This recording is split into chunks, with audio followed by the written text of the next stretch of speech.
मंत्री जी ने खुद ट्वीट किया है। किस प्रकार से सोचिए, एक सेंट्रल प्रोटेक्टिव मंत्री के ऊपर इस प्रकार का हमला हो रहा है। क्या बंगाल हमारे हाथ से छूट जाएगा? हम अपने बंगाल के लोगों को प्रोटेक्ट 2.28 करोड़ लोगों ने, 2 करोड़ 28 लाख लोगों ने मोदी जी की सरकार के लिए वोट किया है, बीजेपी को वोट किया है। उनके जानो माल का कोई अधिकार नहीं है। आप सोचिए, अगर यही यही घटना किसी बीजेपी शासित राज्य में हो गई होती, अभी तक the hell would have broken loose. मुझे इस सारे पर लोग लेफ्ट हमें का व्यू कटघरे लेना में होगा खड़े संबित, करके।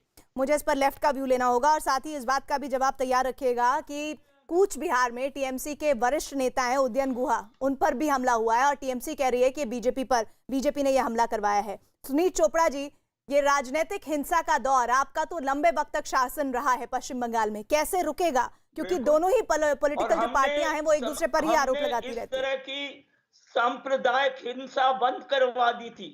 सबसे बुरी हिंसा तब हुई थी जबकि श्यामा प्रसाद मुखर्जी फजलुल हक की मुस्लिम लीग की सरकार में थे और कैलकाटा राइट्स हुई थी। उस वक्त मैं गया था कलकत्ते बचपन में।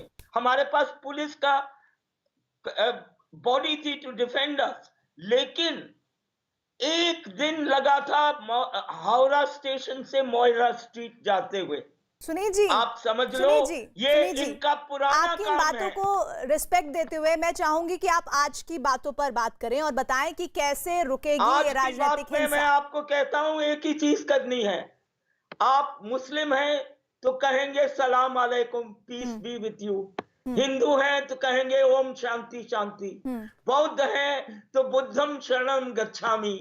मेरा ये कहना है, इस वक्त हर हिंदुस्तानी का काम है कि सारे हिंदुस्तान को एक करके बंगाल में शांतिपूर्वक तरीके से इस मूर्खता को बंद कराइए जिसमें हजारों लोग मरे हैं और ये लोग रैलीज करते हुए गए हैं और ये लोगों ने पूरी तरह से कोरोना की बीमारी फैलाई है। किस टॉपिक में क्या बोल रहे हैं? मैं शिवम त्यागी के पास जाना चाहती हूँ। शिवम त्यागी, ममता बनर्जी आरोप लगा रही हैं कि जहां जहां बीजेपी जीती है वहां पर ज्यादा राजनीतिक हिंसा हो रही है या ज्यादातर वहीं पर हिंसा हो रही है। तो इसमें वो सीधे तौर पर ये आरोप बीजेपी पर लगा रही है कि जो कुछ हो रहा है वो बीजेपी की शह पर हो रहा है। प्रीति जी, ममता जी बंगाल में रहती हैं और बंगाल का इतिहास में बस 10 सेकंड दे दीजिएगा, मैं एक्सप्लेन कर देता हूं। 1947 15 अगस्त 1947 से लेकर आज 2021 में आ गए हैं हम। वहां पर नेता बदले हैं, पार्टी बदली है, लेकिन वहां पर हत्याएं, राजनीतिक हत्याएं बिल्कुल नहीं बदली। नोआखली में मुस्लिम लीग के 5000 गार्ड्स ने किस तरह से 10,000 लोगों को मौत के घाट उतार दिया था, यह देश भूला नहीं है। और क्या कहा सुनीत चोपड़ा जी ने कि हमने बंद करवा दी थी?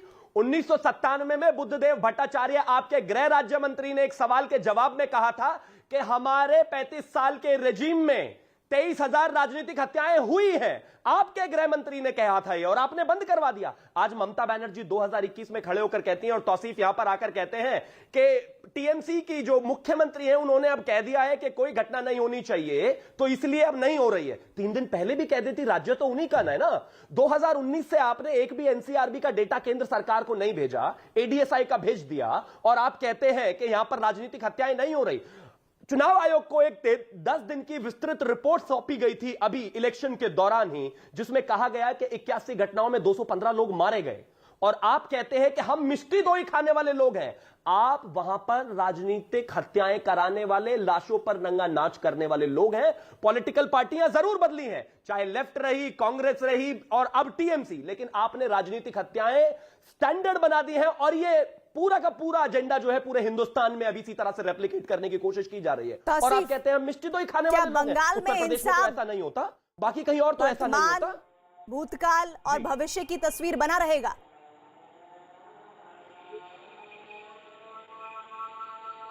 तौसीफ जी फरमाइए। मेरा सवाल आपसे ये है कि किस तरह का मौजूदा हालात है। ऐसा लग रहा है कि एक बार फिर से, भले ही तीसरी दफे टीएमसी की सरकार दोबारा बनी हो, हिंसा का दौर अभी भी नहीं थम रहा है। तो कैसे आप लोग काबू करेंगे? ऐसा लग रहा है कि भविष्य में भी इस तरह की निरंतर घटनाएं होती रहेंगी।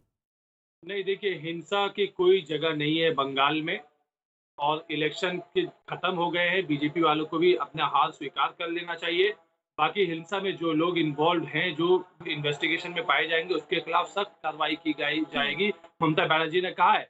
अभी हमारे पास हिंसा के लिए जगह ही कहाँ है? इतनी मौत हो रही है वायरस से, लोगों को कोरोना से लड़ना है, हॉस्पिटल्स में ऑक्सीजन और बेड और वेंटिलेटर की कमी है, उससे लड़ना है। और इस बीच में हमारे प्रधानमंत्री जो अपना विस्टा प्रोजेक्ट नया घर बनवा रहे हैं, नया पार्लियामेंट बनवा रहे जैसे हैं, लोग उनको रोकना है। मुख्यमंत्री बन चुके हैं, सरकार में आ प्रधानमंत्री को चुके रोकना हैं, है। उनसे कौन लड़ेगा? उनको कौन रोकेगा? उनको कौन रोकेगा? बताइए ना, आप जवाब दीजिए। 15 साल से अब 15वां टर्म आपका चल रहा है, तीसरा टर्म आपका है। ये आप क्या बेसुरा कर आवाज रहे हैं? बंद बताइए। कराइए। नहीं, जवाब देना पड़ेगा। आवाज बंद नहीं होगी, आवाज का जवाब तो देना पड़ेगा आपको। जवाब दीजिए ना। ये आकर ये मीठा मीठा बोल देने से कुछ नहीं होने वाला है। सड़कों पर महिलाओं को खींचा जा रहा है। 2006 में जब ममता बनर्जी को बालों से आप लोगों की दिक्कत नहीं है, सवाल पूछना है, जवाब नहीं सुनना है। आपको बड़ी दिक्कत लग रही थी। ये क्या बात हुई? ये क्या बात हुई? बिल्कुल सुनना है, बिल्कुल सुनना है, लेकिन विषय को डाइवर्ट करके नहीं सुनना है ना। प्रीति जी, आप इनसे हिंसा पर जवाब मांगिए ना। कोरोना पर